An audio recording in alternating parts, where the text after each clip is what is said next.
Hi hello வணக்கம், இது உங்கள் சிவி ஜோன். சொல்லாமல் எப்படி இருக்கீங்க? இப்போ பார்த்தீங்கன்னா வினோத் பாவங்க, ரொம்ப பாவம். ஆனால் சரியான ஒரு கைத்தட்டல் கிடச்சிதுங்க. எந்திரிச்சு இன்னார் மனுஷன் கிளாப்ஸ் அள்ளிச்சு. ஆனால் அவரை போட்டு பொழந்துட்டாங்க. ஆனால் அவர் சொன்னார், சிரிச்சுக்கிட்ட சொன்னார், டேய் அந்த பொண்ணை கலாய்க்கார விட்றா தேவலாமா அப்படின்ற மாதிரிலாம் சொன்னார். ஆனால் அவரும் கொஞ்சம் நக்கல் அடித்தார். எல்லாத்துக்கும் சேர்த்து வச்சு செஞ்சுட்டாங்க. நீங்கள் அவங்க நண்பர் தானே?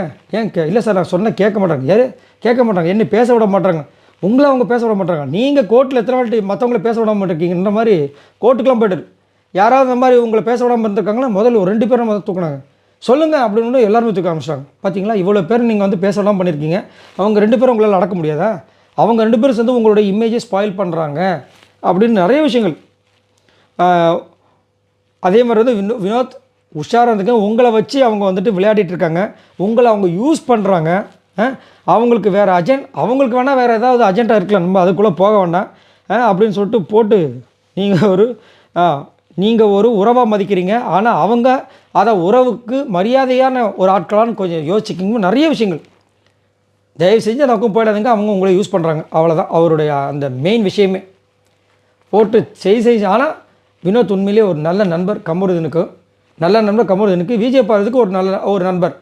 ஆனால் உண்மையிலே ஒரு ட்ரூ ஃப்ரெண்ட்ஷிப்பாக வந்து கமருதனுக்கு நிறைய இடங்களில் வந்துட்டு அவர் நின்றுருக்கார். அது மாற்றுக்கிறது கிடையாது. அதே மாதிரி அந்த டேபிளை தொடக்கலன்னு சொல்லிட்டு ஒரு நிறைய பேர் கம்ப்ளைண்ட் பண்ணியிருப்பாங்க. அதை வந்து அமித் அவர்கள் அட்ரஸ் பண்ணல பெருசாக அவங்கள அப்படின்னு சொல்லியிருப்பாங்க. ஆனால் அங்கே அந்த வேலை அவங்களுக்கு ஒதுக்கப்படவே இல்லை. ஒதுக்கப்படாத வேலைக்கு அவங்க வந்துட்டு செய்யலைன்னு சொல்லி ஒரு சண்டையை போட்டு அவங்கள கலாய்ச்சி ஒன்றும் பண்ண முடியாது. அதே மாதிரி திவ்யா விஷயத்தில் வினோத் சொன்னார். ஆனால் அங்கே நடந்த சூழ்நிலைகள் வேறு. இவங்க ட்ரிகர் பண்ணுறாங்க, கலாய்க்கிறாங்க. ஆக்சுவலாக இன்றைக்கி திவ்யாவுக்கும் ரோஸ்ட் விழுந்துச்சுன்னு தான் அப்டேட் வந்துச்சு. ஆனால் அதை பற்றின விஷயங்களே வரல. எப்படி மற்ற விஷயங்கள் சொன்ன விஷயங்கள் எல்லாம் வந்துருச்சு, அந்த விஷயங்கள் வரவே இல்லை.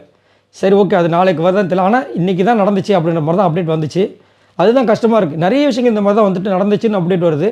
ஆனால் அந்த ஒரு சில விஷயங்கள் காமிக்கப்படவே மாட்டுது. ஏன்னா இதை சொன்னால் வந்துட்டு ஏதாவது தப்பாக போயிடுமோ அப்படின்னு நினச்சாங்களேன்னு தெரியல ஃபேன்ஸ் மத்தியில். புரியுதுங்களா? திவ்யா ஃபேன்ஸுக்கு வந்து ஒரு அதிர்ச்சியாக இருக்கலாம். திவ்யாவுக்கு ஹேட்டர்ஸ் கிளம்பிட்டாங்க அது மூலமாக அப்படின்ற மாதிரி ஒரு சில விஷயங்களை வந்துட்டு அமுக்குறாங்களா என்னன்னு தெரியல. பட் அந்த மாதிரி ஒரு அப்டேட் வந்துச்சு.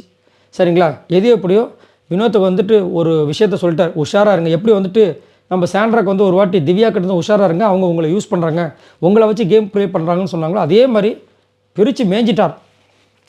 வினோத்தில் வாய் திறக்க முடியல, அமித்துக்கும் வாய் திறக்க முடியல. பாவமாக இருந்துச்சு. மற்றபடி எல்லாம் சேஃப். ஆனால் இந்த வாரம் முழுக்க அவங்க எல்லாருமே வந்து பக்காவாக போனாங்க கேட்டிங்கன்னா நிறைய ஃப்ளாஸ் இருந்துச்சு. இதில் இன்னும் ஒரு கொடுமை தெரியுங்களா?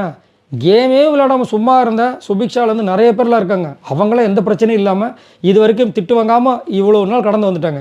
கேமை முனைப்போடு செய்யணும்னு நினைக்கிற விஜய் பாரதி, கமருதீன், அப்புறம் விக்ரம், கனி, இந்த மாதிரி ஒரு சில பேர் தான் திட்டு வாங்கிட்டே வராங்க. நல்லா நோட் பண்ணி பாருங்களேன். பெருசாக திட்டு வாங்காமல் இருக்கிறவங்களாம் பாருங்கள். சுபிக்ஷா, வேறு யார்? இது வரைக்கும் சுபிக்ஷா தான் பெரிய திட்டே வாங்கலைல்ல. எவ்வளோ அழகாக வந்துட்டு இருக்காங்க பாருங்களேன். ஆனால் அதுக்கு ஒரு திறமை வேணும். அதாவது இப்போல்லாம் கொஞ்சம் காலமாக பார்த்தீங்கன்னா ஒரு 2-3 வாரங்களாக வந்துட்டு அவங்களுடைய கேமில் நிறைய முன்னேற்றங்கள் வருது.